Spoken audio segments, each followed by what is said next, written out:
Bonjour à vous tous les enfants, bienvenue ici. On va continuer nos exercices sur les équations, donc, dont celui-ci que vous aviez à faire pour aujourd'hui. On va passer à la correction. Alors, rappelons ce qu'il fallait faire. On avait donc ce triangle, ce grand triangle rectangle de côté 6.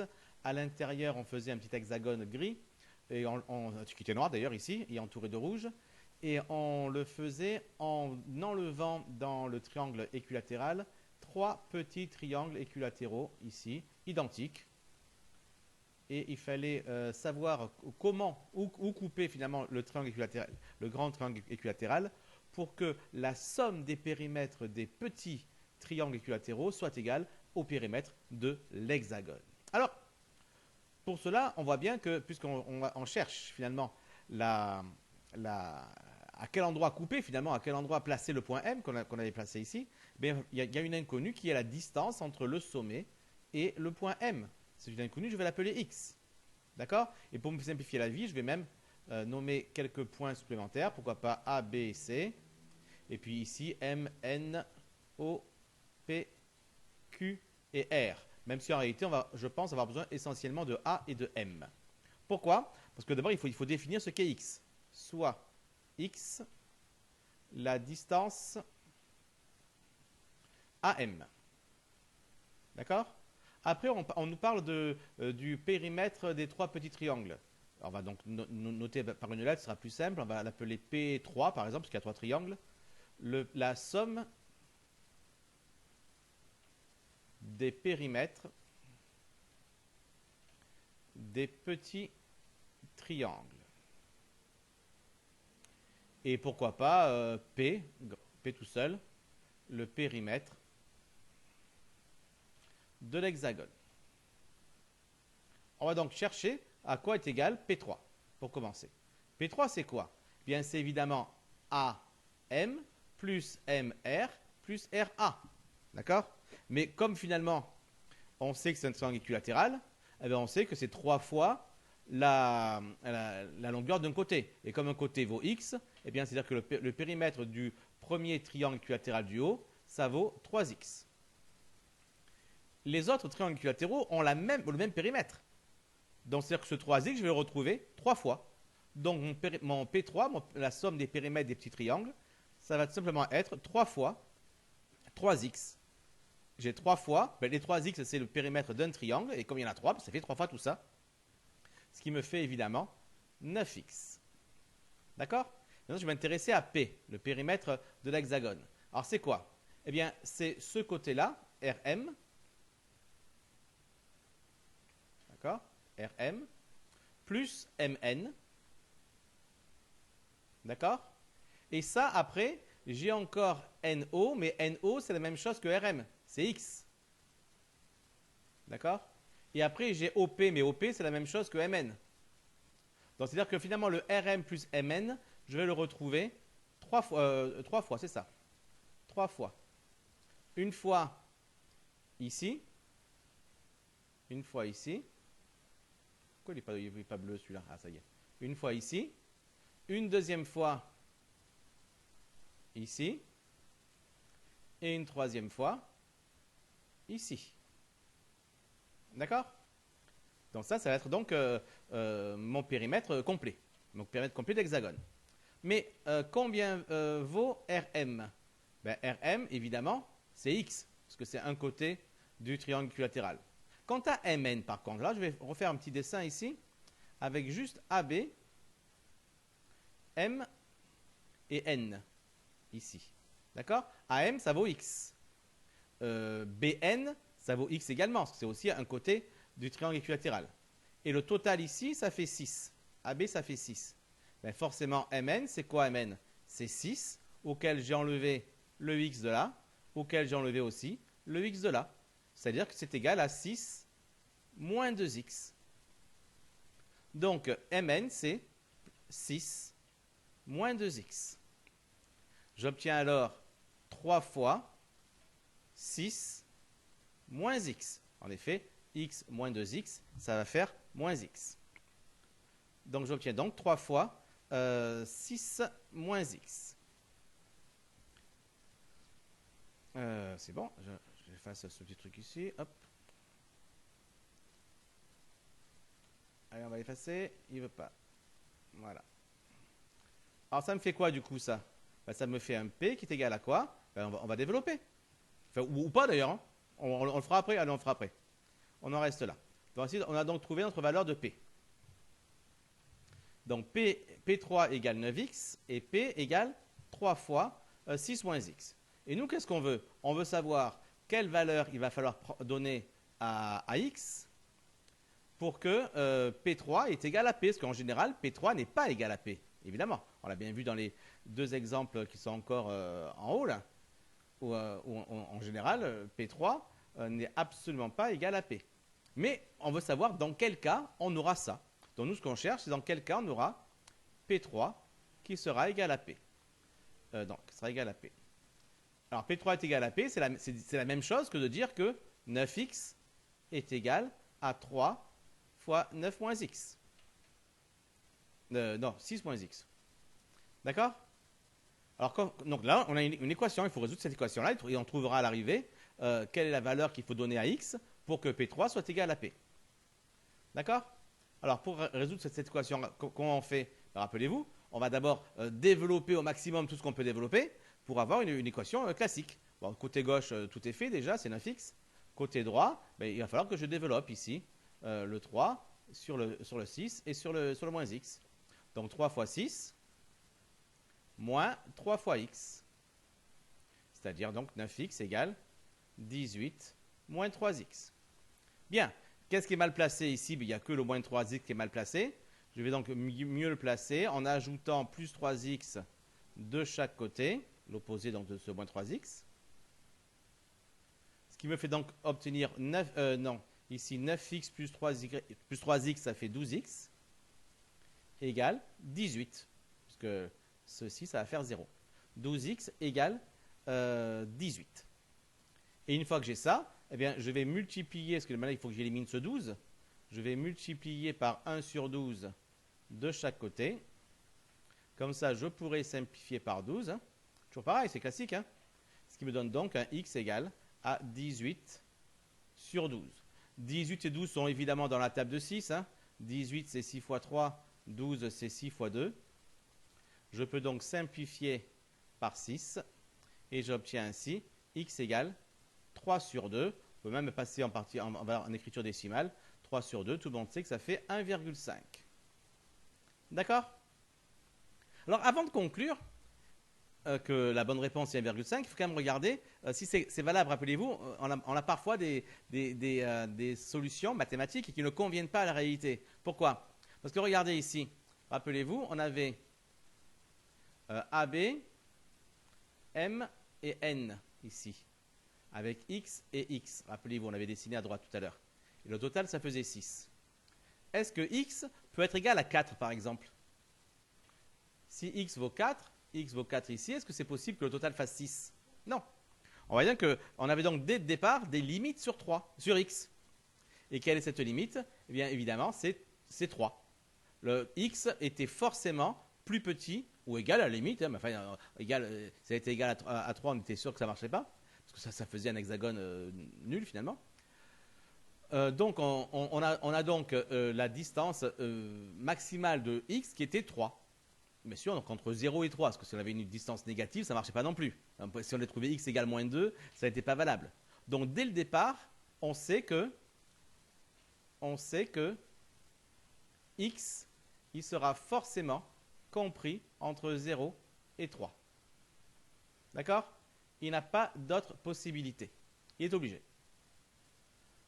Et donc, lorsqu'on a notre solution, on vérifie, est-ce que c'est bon? Est-ce qu'il est bien entre 0 et 3? Bon, oui, donc, du coup, il est bien entre 0 et 3, il n'y a pas de problème. Mais il faut le vérifier. Ça arrive surtout lorsqu'il y a plusieurs solutions, quand il y a des équations produites. Parfois, souvent même, parmi les deux équations, les deux solutions ou les trois solutions qu'on peut trouver, ben, il n'y en a qu'une qui est valable. Pas toujours, parfois il y en a plusieurs de valables, attention, ce n'est pas systématique. Mais parfois, il n'y en a qu'une de valable. Il faut bien regarder à chaque fois, parmi les conditions qu'on avait au départ, lesquelles il faut éliminer. D'accord? Alors, donc, on fait une petite phrase de conclusion. Je pousse un petit peu. Alors, pour que... il faut choisir. x égale 1,5 pour obtenir ce qu'on veut. Hein. Normalement, il faudrait peut-être écrire que la somme, etc., etc. La somme des périmètres, c'est égal, etc., etc. J'ai pas envie d'écrire tout ça. Il faut choisir x égale 1,5. En tout cas, on fait une petite phrase réponse. Même celle-ci, avouons-le, n'est pas la meilleure qui ait existé. Ok? Parfait. Allez, on en fait un autre? Oh là, on n'est pas encore à l'exercice d'en dessous. Là, on est à celui-là. Voici un programme de calcul. Choisir un nombre, ajouter 1, ajouter le carré de cette somme, soustraire 9 au résultat. Et 3 questions qui sont marquées ici. Vous le faites? Allez, vous le faites et vous revenez après pour la correction. Alors, comment avez-vous fait ça? Vérifiez qu'en choisissant 7 comme nombre de départ, le résultat obtenu avec ce programme est 55. On va vérifier. Choisir un nombre, c'est 7. Ajouter 1, on passe à 8. Calculer le carré de cette somme, on passe donc à 64. Et on enlève 5, 9, on passe bien à 55. Pas de problème, ça marche bien. D'accord? Ça, j'ai fait le calcul en descente, mais évidemment, si on faisait les choses de manière plus jolie, on partait de 7, on ajoutait 1, on mettait ça au carré, et on enlevait 9. Et c'est ça qu'il fallait calculer. On obtient ainsi 8 au carré moins 9, c'est-à-dire 64 moins 9, c'est-à-dire 55. Ça, c'est si on le fait de tête. Et ça, c'est si on l'écrit. D'accord? Alors, lorsque le nombre choisi est moins 6, quel résultat obtient-on? On fait pareil. Hein? On prend donc moins 6, on ajoute 1, on met le tout au carré et on enlève 9. Alors, moins 6 plus 1, ça fait moins 5. Donc, moins 5 au carré, moins 9. Moins 5 au carré, ça fait 25, évidemment. Moins 25 moins 9. Et 25 moins 9, ça fait 16. Donc, lorsque le nombre choisi est moins 6, on obtient 16. Quels sont les nombres qui permettent d'obtenir 0 comme résultat? Alors là, vous voyez, la question qui est demandée, c'est quels sont les nombres? Donc, ça veut dire qu'au début, on ne connaît pas ces nombres. D'accord? On ne connaît pas ces nombres. Donc, on ne pourra évidemment pas faire comme on a fait, mettre un 7 ou mettre un moins 6, puisqu'on ne connaît pas ces nombres. Si on ne les connaît pas, c'est qu'ils sont inconnus. S'ils sont inconnus, ils seront représentés donc par une lettre. D'accord? Et souvent, ce sera x. Donc, je choisis x. D'accord? Si je choisis x, qu'est-ce qui va sortir de ce programme de calcul? Je choisis x. J'ajoute 1, ça fait x plus 1. Je mets ça au carré, ça me fait x plus 1 au carré. J'enlève 9, ça me fait ça. Et moi, ce que je veux savoir, c'est pour quelle valeur de x, ceci est égal à 0. Et là, j'obtiens bien une équation. D'accord? Je cherche dans quel cas, quelles sont les valeurs de x qui vont me permettre d'obtenir x plus 1 au carré moins 9 égale 0. Ça, c'est l'équation. L'équation comment? L'équation de produit? Pas vraiment, puisque je n'ai pas la multiplication de deux parties. Par contre, je remarque surtout si ceci, je le mets sous la forme x plus 1 au carré moins 3 au carré égale 0, je vois bien apparaître la forme a carré moins b carré, qui va se factoriser, vous le savez, en a plus b fois a moins b. Donc ceci, ça devient x plus 1 carré, non, x plus 1, c'est le a, et le 3, c'est le b. Donc ça devient donc a plus b, a c'est x plus 1, plus 3, fois, a c'est quoi? C'est x plus 1, moins b c'est 3, égale 0. Voici donc ma nouvelle équation. Ça me fait donc x plus 4 fois x moins 2, égale 0. Donc là, j'ai une belle équation de produit maintenant, qui va se résoudre donc avec deux équations. Ça veut dire que x plus 4 égale 0, ou x moins 2 égale 0. Pour la première, je dois éliminer le 4. Pour cela, j'ajoute moins 4 de chaque côté. Ou, dans la deuxième, j'ai x moins 2, donc j'ai éliminé le moins 2 en ajoutant 2 de chaque côté. Voilà. Ça me fait donc x égale moins 4 ou x égale 2. Et là, je vois que j'ai terminé parce que je n'ai pas de nombre devant le x, donc je n'ai pas besoin de l'éliminer. J'ai directement la solution. Donc, les solutions de cette équation sont x égale moins 4 ou x égale 0. Et ce sont ces nombres-là qui permettent d'obtenir 0 comme résultat. Les nombres qui permettent d'obtenir 0 comme résultat sont moins 4, non, moins 4 et 2. Même pas la peine de marquer x ici, parce que dans l'énoncé, on ne parlait pas de x ce coup-ci. D'accord? Donc les nombres qui permettent d'obtenir ceci sont moins 4 et 2. On peut peut-être vérifier un petit peu, allez, on fait un petit coup de calculatrice. Si j'entre 2 du coup, alors j'entre 2, j'ajoute 1, ça me fait 3. Je mets ça au carré, ça me fait 9. Si j'enlève 9, ça me fait bien 0. Si j'entre moins 4, j'ajoute 1, ça me fait moins 3. Je mets ça au carré, ça me fait 9. J'enlève 9, ça me fait bien 0. Tout s'est bien passé. On a bien réussi à trouver la solution, les solutions même. D'accord? Voilà, donc j'espère que vous avez bien réussi à faire ces 3 questions, et surtout la troisième, qui est finalement, avouons-le, la plus importante. Allez, on s'en fait encore un petit quand même, après découpage. Après découpage, voici une plaque rectangulaire de 15 cm de long et 12 cm de large. On découpe 2 pièces carrées identiques qu'on recolle suivant le plan ci-dessous. Quelle doit être la mesure du côté de ces carrés pour que le périmètre de la nouvelle plaque soit égal à 70 cm? Bien sûr, il faut justifier ça par des calculs, et j'imagine bien que ce sera par une équation. Allez, vous y mettez, vous mettez en pause, vous y mettez, et après on corrige. Voilà. Alors, regardez, c'est facile finalement. Vous avez tous réussi. À la base, on avait quoi à la base? À la base, on avait une plaque rectangulaire comme ceci, avec 15 cm de long et 12 cm de large. Là-dedans, on a découpé donc 2 carrés identiques et on les a recollés ici. D'accord? Et on a obtenu donc une nouvelle figure qui est donc celle-ci. Oh, là, c'est pas bien ce qui me fait. Une nouvelle figure qui est donc celle-ci. Celle qui est coloriée en bleu dans la figure d'origine. D'accord? Alors, quelle doit être la mesure du côté des carrés? Donc forcément, c'est ce qu'on cherche, donc c'est ce qu'on ne connaît pas, ce qu'on va appeler par la lettre. On va appeler donc x ce côté-là, ce côté du carré. On l'écrit. Soit x, le côté du carré. D'accord? Très bien. Une fois qu'on a ça, on va tout simplement écrire le périmètre de la figure. Il y aura du x qui va apparaître, et après, il faudra chercher dans quel cas cette formule-là donnera 70. Ce sera donc une équation. Donc, soit P, le périmètre de la nouvelle plaque, parce qu'évidemment de l'ancienne, ça c'est facile, la nouvelle plaque. Alors, qu'est-ce que c'est? Bon, on voit ici qu'on a, on va faire les côtés, hein. On voit ici qu'on a ce côté x. Après, on a ici encore un côté x. Après, on a ce côté-là. Il mesure combien ce côté-là? C'est un peu comme tout à l'heure pour le triangle. Hein. Regardez, on a ici un côté qui mesure 15, auquel on a enlevé de chaque côté x et x. Donc il reste quoi? Il reste 15 moins x.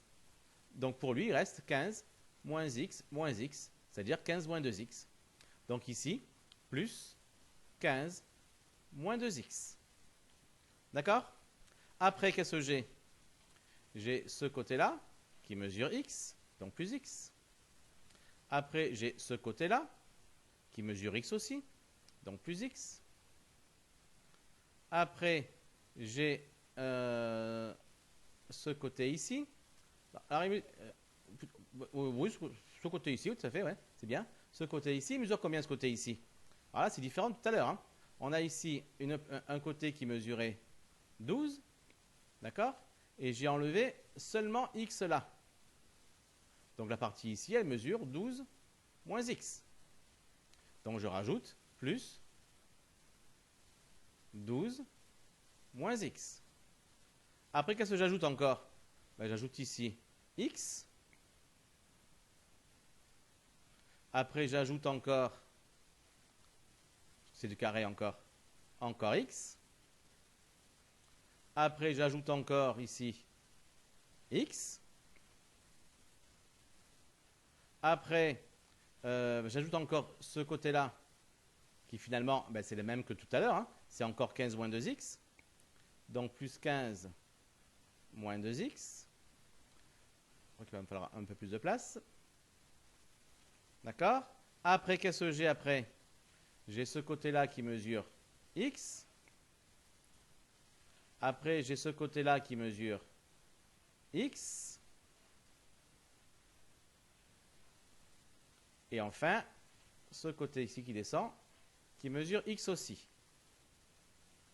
Et pour terminer, j'ai à nouveau ce côté-là, mais comme celui d'en face, il vaut lui aussi 12 moins x, plus 12 moins x. Voilà, voici mon périmètre. Alors bien sûr, là je l'ai vraiment fait en détail. Dans la pratique, on aurait pu aller beaucoup plus vite. Alors regardons. Alors déjà, on va compter. On va compter les x. En commençant par les x positifs. Il y en a 1, 2, 3, 4, 5, 6, 7, 8, 9, 10. Donc déjà, j'ai 10x.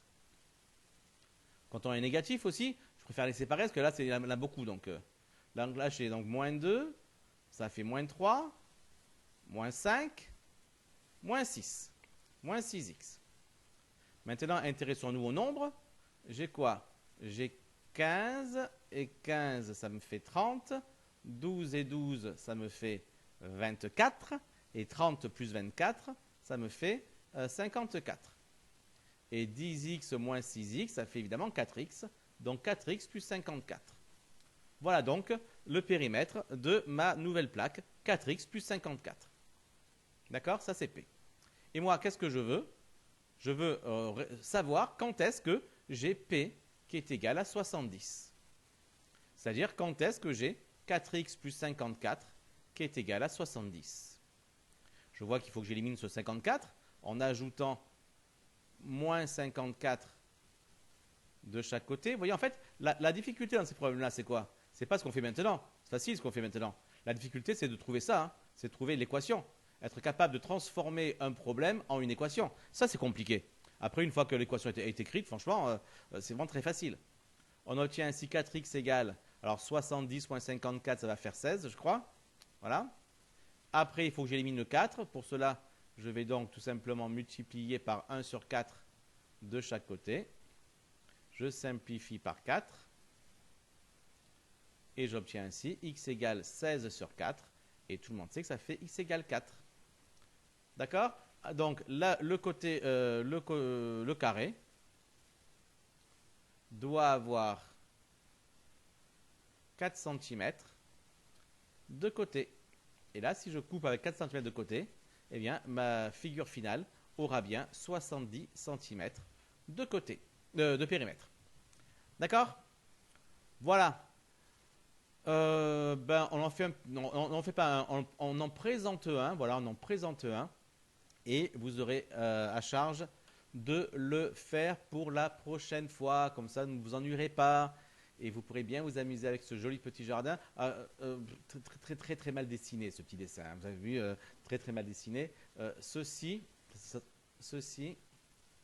que j'encadre ici, d'accord, c'est une vue de dessus.